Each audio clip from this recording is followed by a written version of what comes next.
Ja, hej og velkommen til kanalen. I dag der har vi et nyt projekt, konen fandt på, så det må vi hellere føre lidt ud i livet. Men for at lave det projekt, så er vi nødt til at slukke en brand, der ikke er her. Det forstår I sikkert helt 100%, men jeg har taget sådan en 6 kilos pulverslukker med til ABC, brand eller ild og hvad det hedder. Der sidder en plombering på endnu, og hvornår er den fra? Hvornår er den fra? Ja, sidst den er tjekket, det er jo så i 8, må det være. Den er ved at være halvgammel, men der ser ud til, at der er tryk på endnu. Men nu vil jeg så bare prøve, fordi jeg synes, vi skal da have det hele med, når det er, og se om vi kan få det til at fungere. Men vi hiver lige den her split ud, ligesom til en håndgranat. Og så, normalt så skal man jo lige huske at banke den, hvis den har stået længe, på grund af det pulver der er i den. Nu er det her bare på jord, men nu får vi se, at det virker. Vi prøver at se, om vi kan få noget pulver ud her.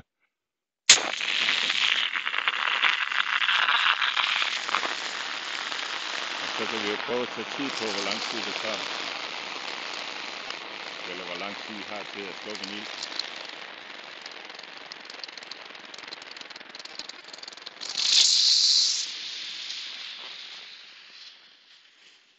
Ja, der går ikke så lang tid.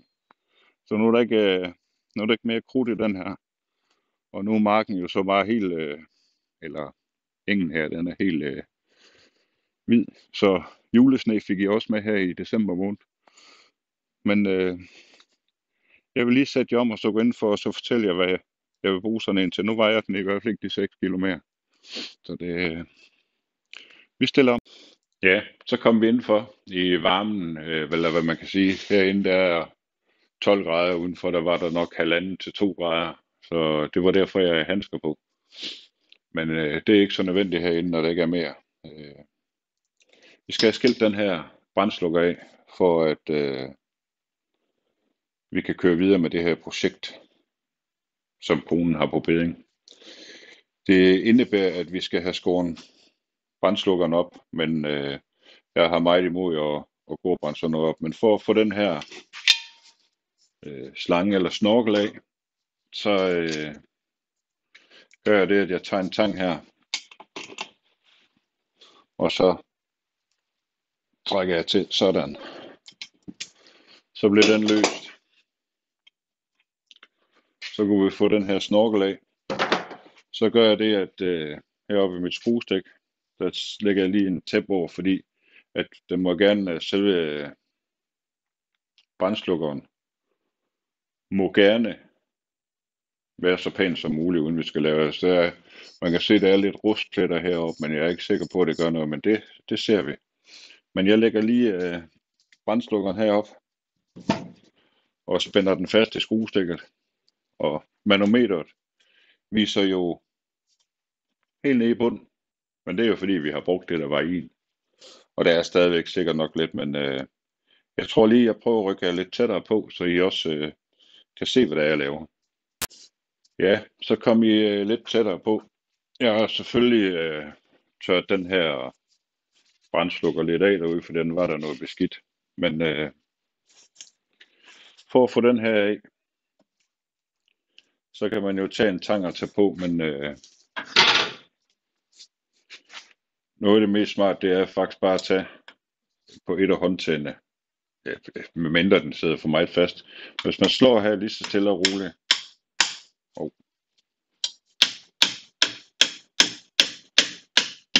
sådan der, så kan man løsne den her. Og her er det, man kalder sugerør eller dyserør, hvad kalder man det? Jeg ved ikke.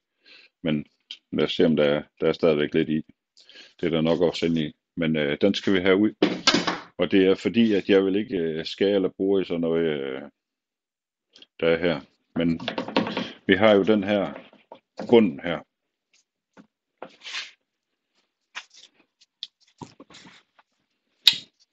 Der sidder hernede. Den er ikke skruet fast med noget, men den vil jeg også gerne have, fordi at Vi kan lige så godt passe på så meget som muligt, og den skal også vaskes ren. Men der kan man simpelthen bare lige tage her. Sådan.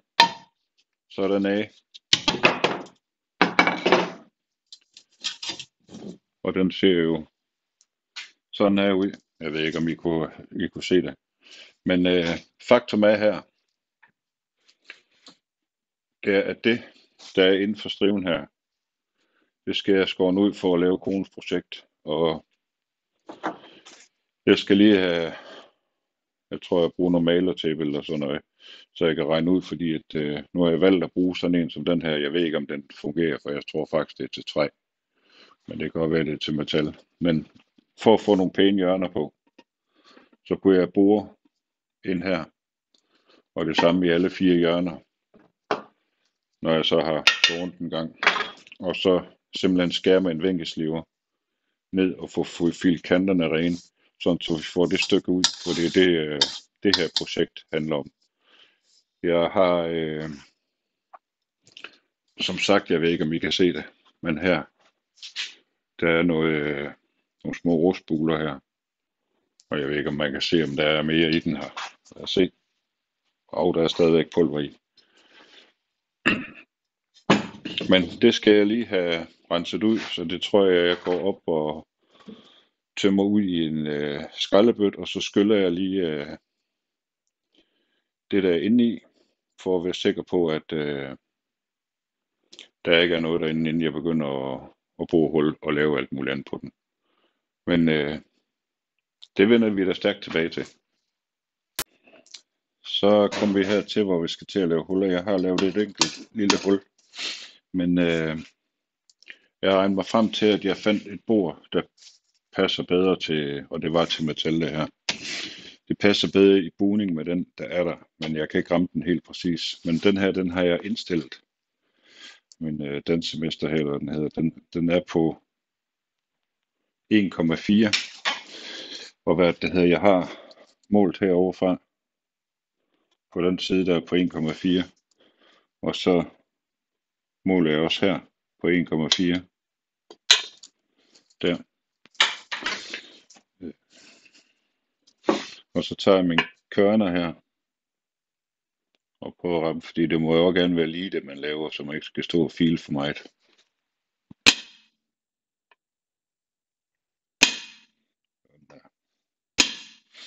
Og jeg har kørnet de andre. Når jeg bruger, så mangler jeg kørner, eller jeg kørner den der og den der. Så nu prøver vi lige at bore ned i her, mens I kigger på, og det larmer sikkert, så jeg snakker ikke imens.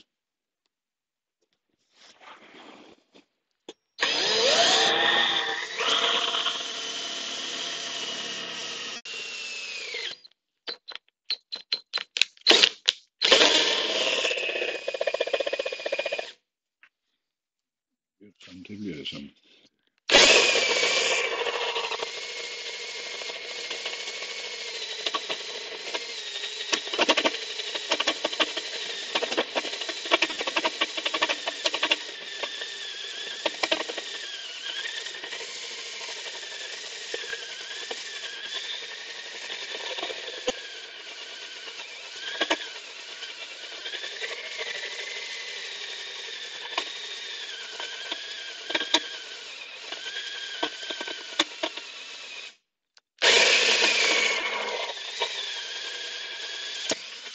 Sådan. Så bliver det hul lavet også. Så har jeg jo kørnet den her også, og den tager vi lige.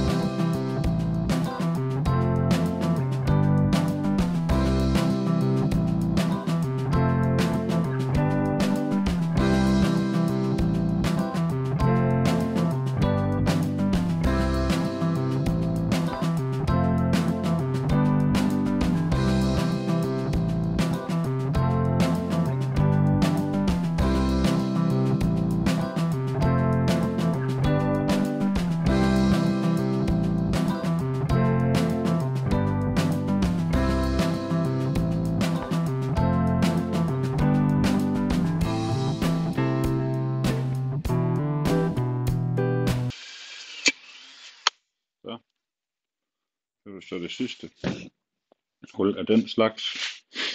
Så det jeg er nødt til at gøre, det er Jeg rækker lige ind over, ja. Så faldt den også på gulvet.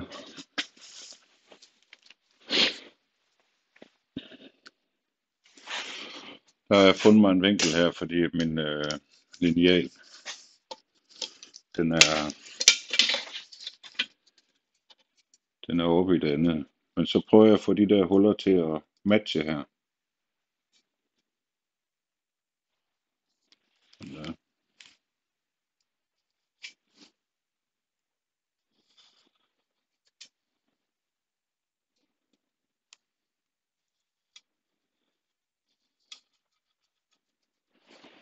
Sådan med den der.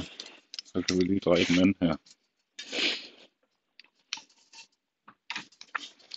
Se om vi også kan gøre det der.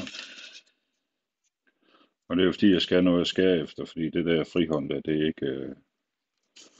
ikke Guds gave til mig i hvert fald.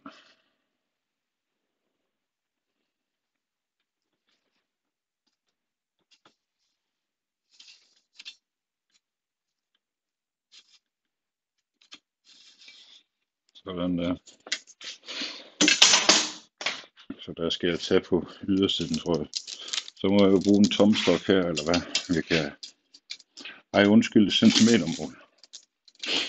Fordi tomstok, det var engang, vi havde det. Sådan der.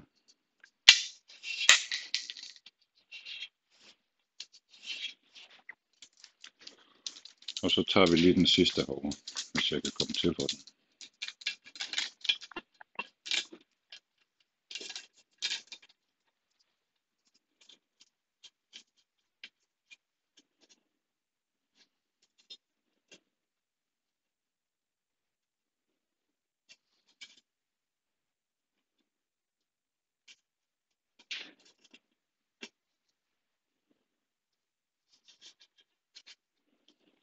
Sådan.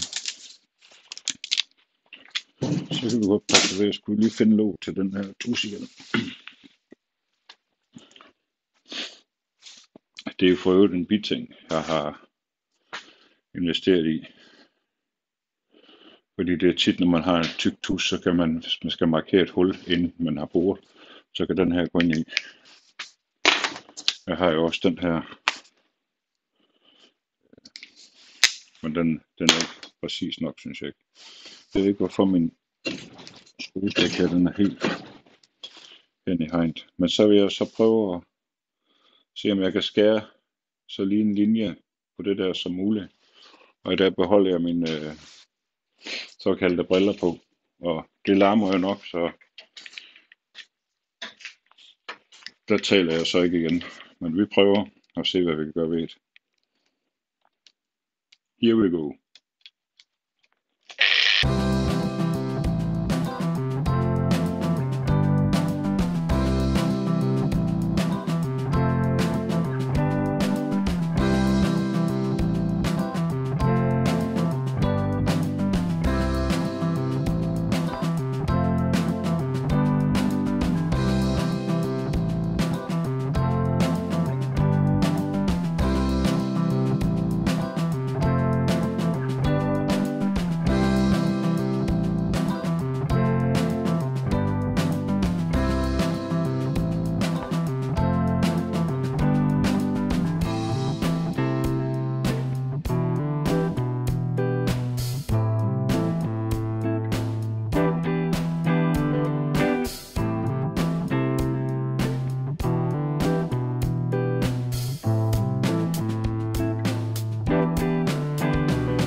Så ser vi, om vi kan åbne låget her. Den var lidt varm, men den havde I jo regnet ud. Det er faktisk lige, jeg mangler at skære lidt der, kan jeg se. Den får lige en lille en mere her.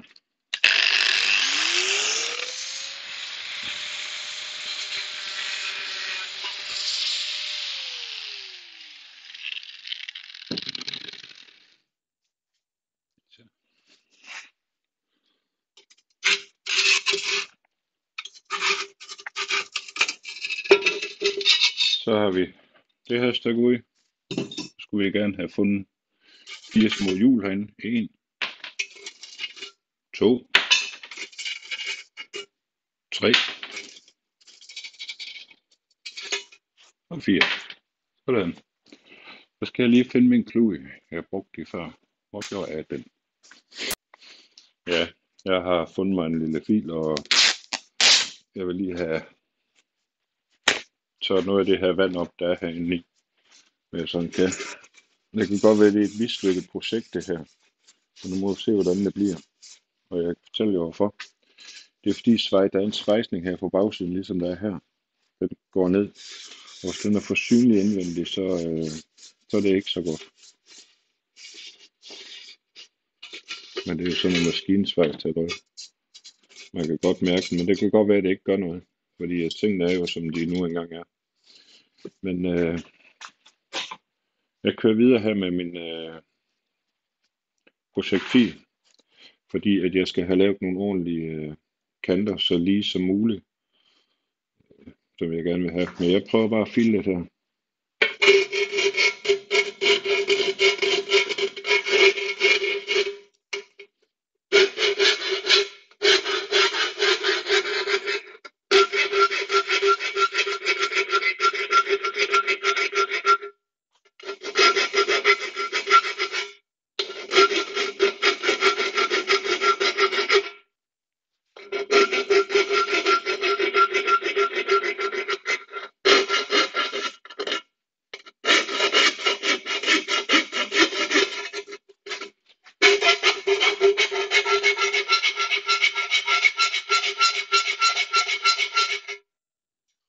Den her fil er måske for fin til det.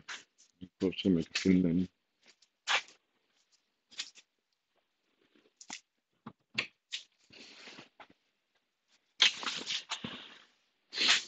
I hvert fald til langsiderne, fordi at det er ikke helt 100% det, jeg har fået i skåren der.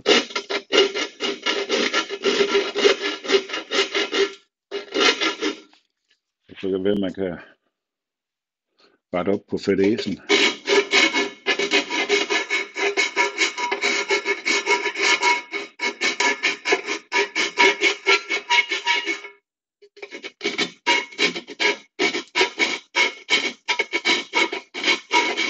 Og man skal huske på de her kanter her, man kan skære sig noget så grumme.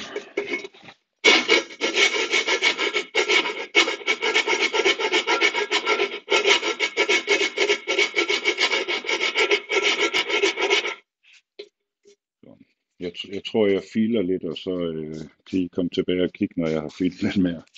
Fordi at, det er jo ret kedeligt at se på, er det ikke?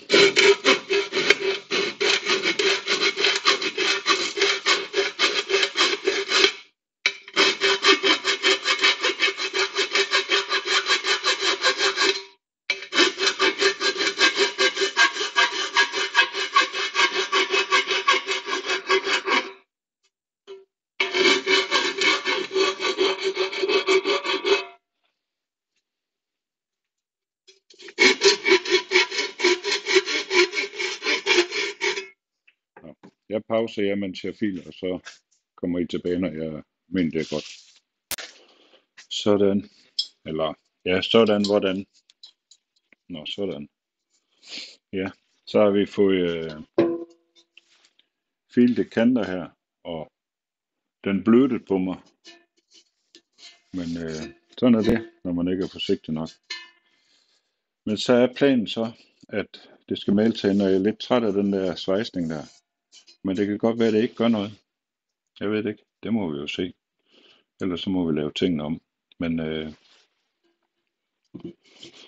forsen den er i hvert fald nu, at som den lige står, jeg har renset det med bremserens ind i og tørt det godt af. Det kan godt være, at det sker nogle grunder, men det er jo ikke noget, der skal stå udenfor mere. Det regner jeg ikke med i hvert fald. Problemet ved det er, at den her, den skal være rød indvendig. Så jeg vil lige finde mig en spraymaling, og så kan vi se, hvordan det vil komme til at se ud af den. Bare lige for at få en idé om det.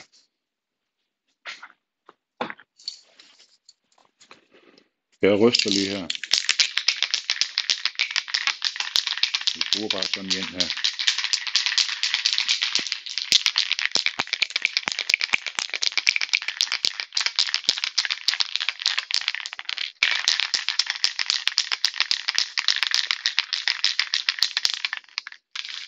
Ja, vi prøver.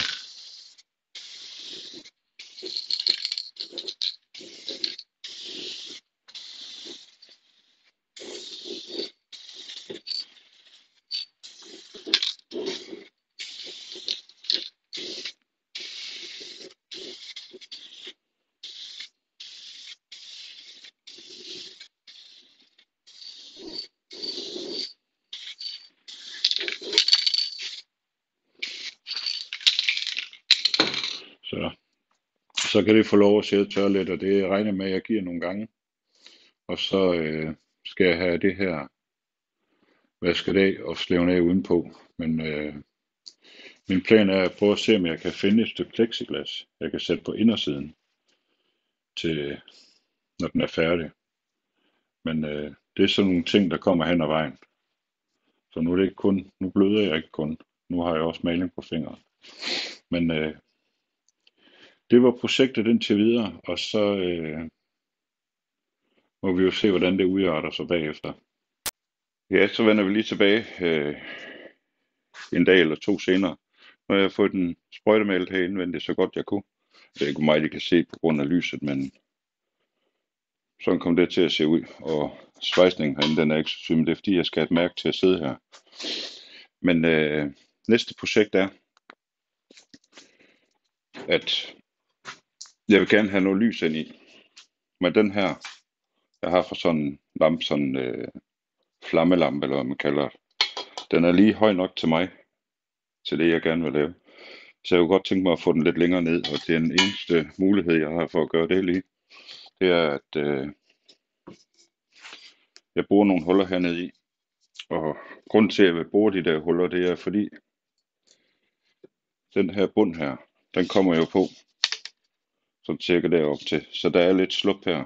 Så hvis jeg kunne lave et hul her, og lægge en plade i her, for at dæmpe lys, ja, det ved jeg ikke, det ser vi. Men der er 5 ben her, og jeg ved ikke, om det kan lade sig gøre, men nu er tanken jo bare, at vi skal bore lidt ind tæt på benene her, som vi nu kan. Et dårnak eller noget, hvis det løber, så vil vi jo nødt til. Men vi prøver lige.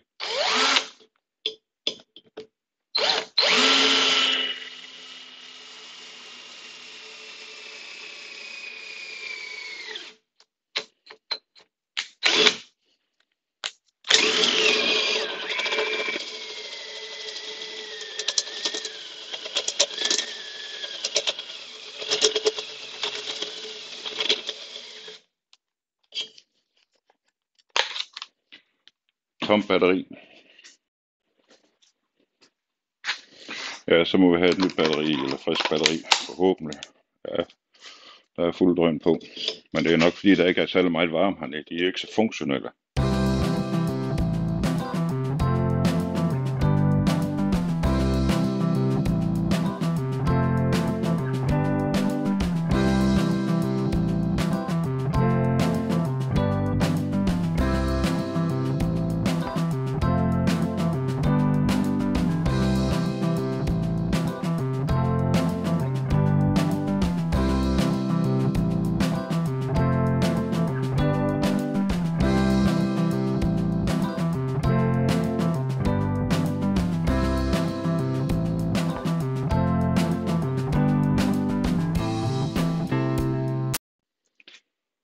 Sådan, så har jeg boret de 5 huller. Og så må jeg lige den her af med. Det er det der, når man gør det i frihånd. Så vi se, om den her kan komme herop i. Det kan den ikke endnu, fordi der er nogle tapper. Så der skal vi lige have fundet vores fine fil fra før, og se, hvad vi kan gøre ved det. Den finder jeg lige. Så fandt jeg den igen. Så filer vi lidt af.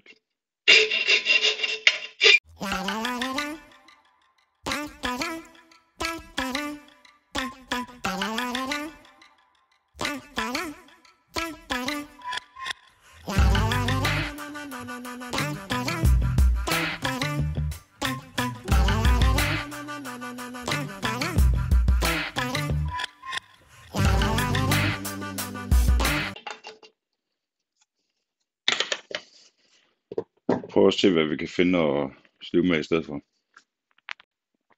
Ja, jeg fandt ikke min minisliver, men så filede jeg bare noget mere her. Og hvad det hedder, jeg har lige taget noget trykluftssond for at få alle de her slibeting ud. Og så har jeg så fået plads til den her nu. Den kan være der. Den her ring, det er nok en, der ikke bliver nødvendigt at have på, fordi der er faktisk 3 skruehul, der er både til det print, der skal sidde der. Men det må vi se. Det kan jo være, at det får noget liv. Men det er jo ikke helt tæt i bunden nu. Det havde det nok, hvis jeg havde lavet det med min trykluftssav. Men det gør ikke så meget. Men når vi lige rejser den op her, sætter den sådan her, så kan man se, at den står sådan i bunden der. Den er lige høj nok. Jeg ved ikke, om I kan se det. Den må gerne være lidt kortere, men det kan godt være, at der er plads til, at jeg kan skære noget af toppen af her. Eller skære af bunden. Og de her dimser her, som jeg lige borede ud, der var så uheldigt, der var en af dem, der smeltede sig fast i malingen herinde. Så det skal jeg lige have givet en touch up. Og så skal vi have slevnet det herude, fordi der er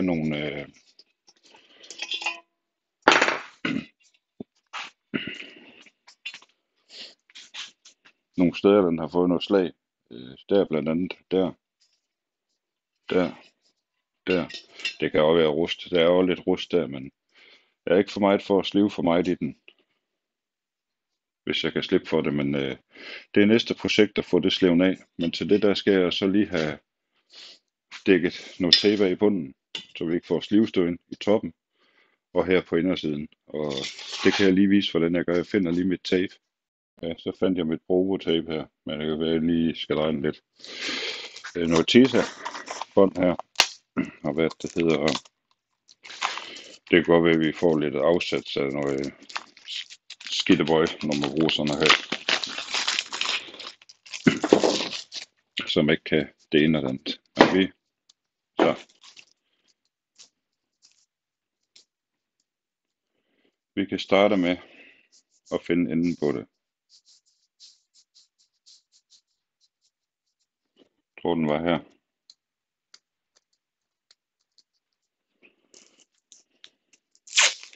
Og det jeg gør heroppe, det er simpelthen bare at sætte et par stykker over her.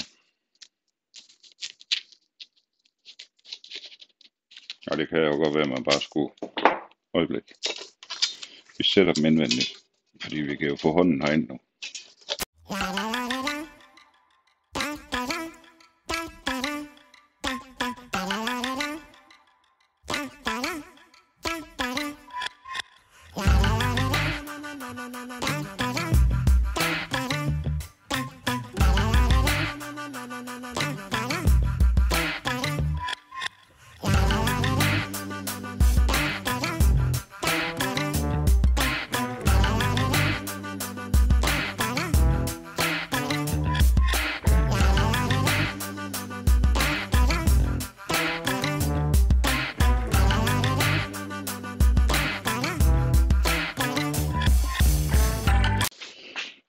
Ja, så har jeg fået dækket det værste af det til, kan jeg se. Måske ikke godt nok, men det må vi se. Jeg har taget mig en maske, og det er fordi jeg kunne mærke her sidst, at det var ikke så godt for mine lunger, det der med at sprøjte herinde. Mit fyr, jeg ved ikke, om det er i stykker, men det må jeg se på senere. Det kan godt køre, men jeg synes, jeg kan lugte et eller andet fra det. Men det er fordi, at jeg har ikke fået tæt et skorsten nu igennem væggen endnu. Fordi jeg ikke har rigtig brugt det. Men jeg starter her med at tage den her på, sådan så jeg ikke bliver helt forstyrret. Så tager jeg bare et stykke sandpapir. P80 hedder det. Og så sliber jeg bare her. På nogle af de der rustpletter lidt jævnt ud. Eller ikke. Malingen, der er stået af omkring den.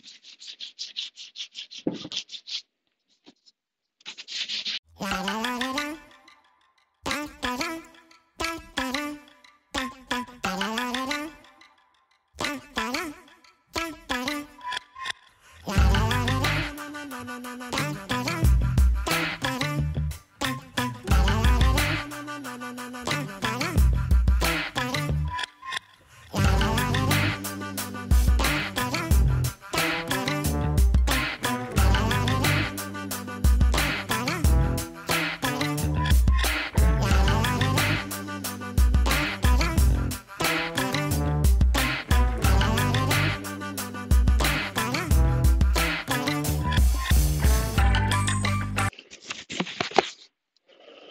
Så tager vi lige det her mundbind af.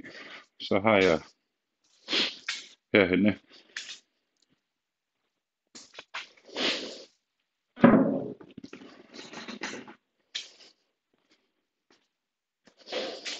her, der har jeg sådan noget silikonfjerner. Ja, vi kan få den af. Og vi kan lige blæse det lidt igen.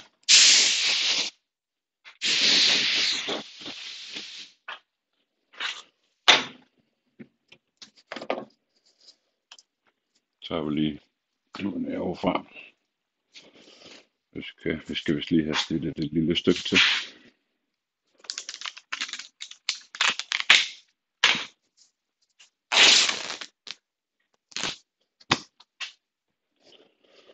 Sådan der. Og så får det lige noget her. Og det skal selvfølgelig lige tørre op inden, men det er mere der, hvor jeg har rørt for meget med fingrene. Det kommer jeg nok godt til igen.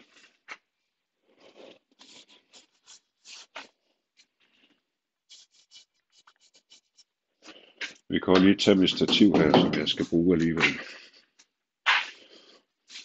Nu er jeg fri for at røre det igen. Der er sådan en turbo-ukulele her. Vi sætter den derop på i stedet for. Fjern det der, fjern det der.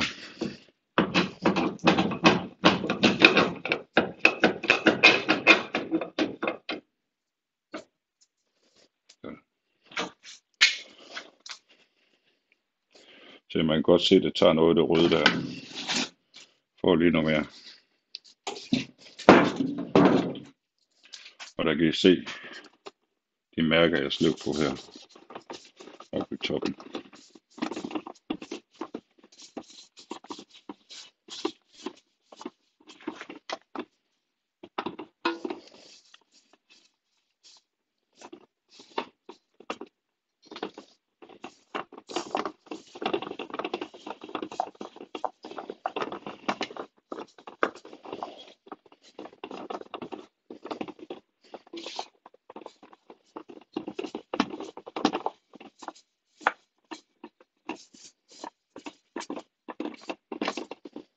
Ja. Det fik det der af. Så kan vi godt lukke den. Så er planen så, at vi prøver at male lidt med den sorte der. Bare give den nogle små lag. Og mens det tørrer, mens jeg maler, så vil vi prøve at kigge lidt på det her plexiglas. Jeg har tænkt mig at squeeze. Men det er ikke sikkert, at det bliver nødvendigt. Nå, men jeg skulle lige finde den der spraymaling.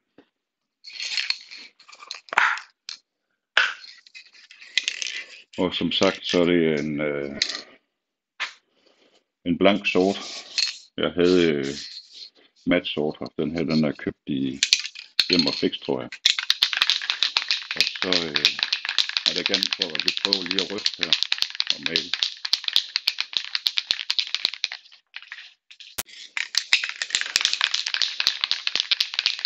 Nu vil vi ryste den halve og en halv maske. Og så prøver vi at se, hvad den kan. Og jeg giver det ikke ret meget til at starte med.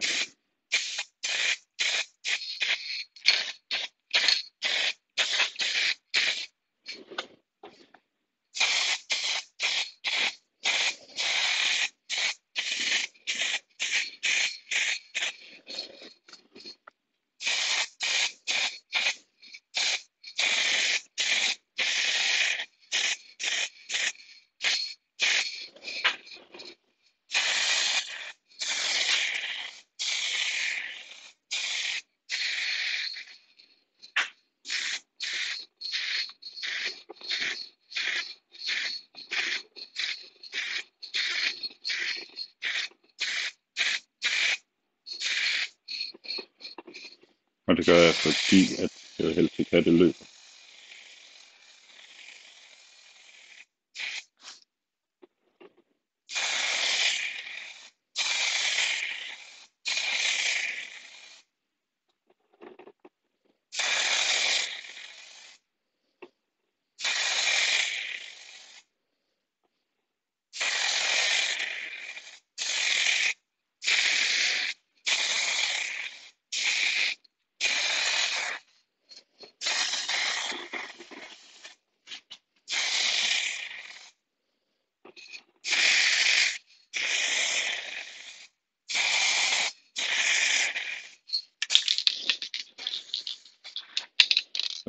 Så får det lov at sidde og binde lidt.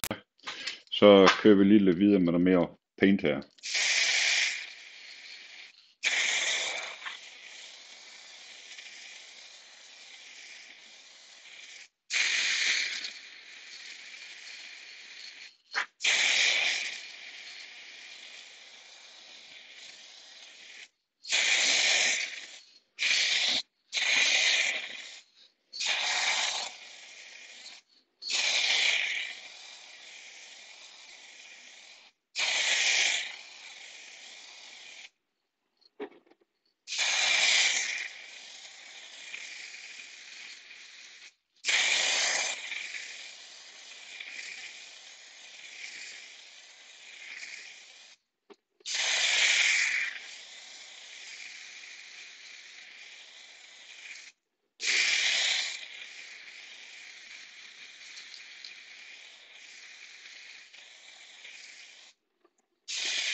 Og så tager jeg lige min varmepistol igen, fordi det er ikke så varmt hernede.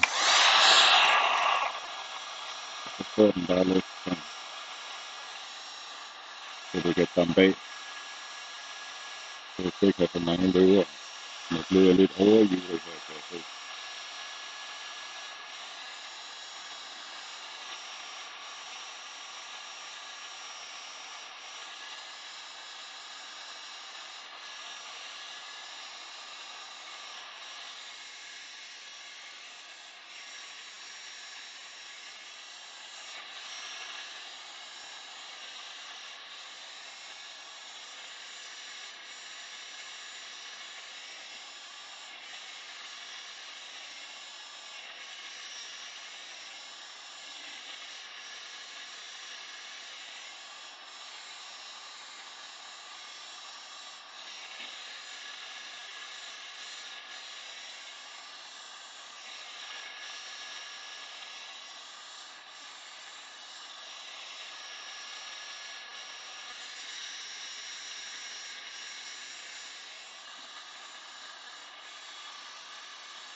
Så kan det få lov at dampe lidt af, inden vi flytter tapen der igen. Og så når det er helt tørt op, så må jeg ind og lave en touch-up på det røde der, som de her skiver jeg skar ud, eller sporet ud, de er ramt. Men det er nu ikke den store ting, men nu må vi se, hvordan det bliver. Ja, så ramte utålmodigheden mig igen. Jeg skal lige have fundet noget her over skuffen. Der er en lille krasse ting her. Fordi at jeg kan mærke herude, at jeg kan godt tage ved det nu. Så jeg vil lige prøve at tage det her og så se, hvordan det bliver.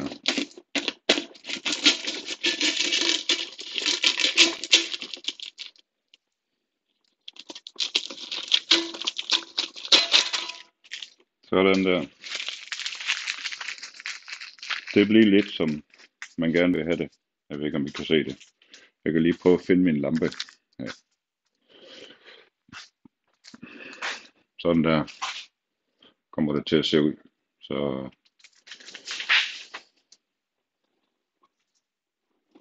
det er ikke helt perfekt, men det er også første forsøg. Vi kan jo også, vi venter lige med at tage det her i toppen og i bunden, fordi at jeg vil gerne lige touch op med det røde der. Så det kan vi lige se, om vi kan gøre uden at lave for meget på det. Men jeg ryster lige.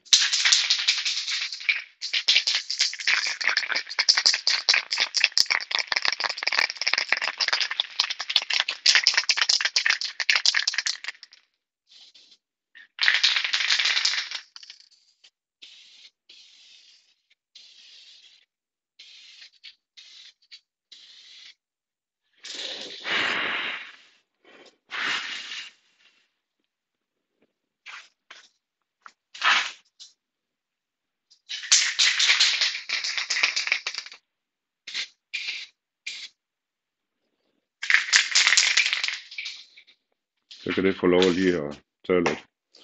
Men til det andet der, som jeg ikke har vist noget om endnu, jeg prøver lige at dreje her så godt jeg kan. Så slukker vi lampen. Det er, at jeg har det her håndtag. Det er fra en anden flaske. Det passer ikke i det her hul her. Og det håndtag vi tog af, det var sort for neden her og rød for oven. Så jeg har skilt håndtaget af fra manometeret her. Og så har jeg malet begge dele rød her. Fordi at det var ønsket. Så det skal jo sættes på her igen. Men jeg kunne godt tænke mig, at det her, det blev lidt pænere. For det er jo lavet af messing. Så jeg tror måske, hvis jeg kan finde noget af mit sand, at den lige får en tur med sandblæser eller en stålbørst, så den bliver lidt mere blank her. Inden jeg sætter den på heroppe i toppen her jo. Hvor den skal være. Så det ser vi lige, om jeg viser det projekt, hvad det angår. Men ellers så skal vi igen vente på tørtiden. Så det gør vi.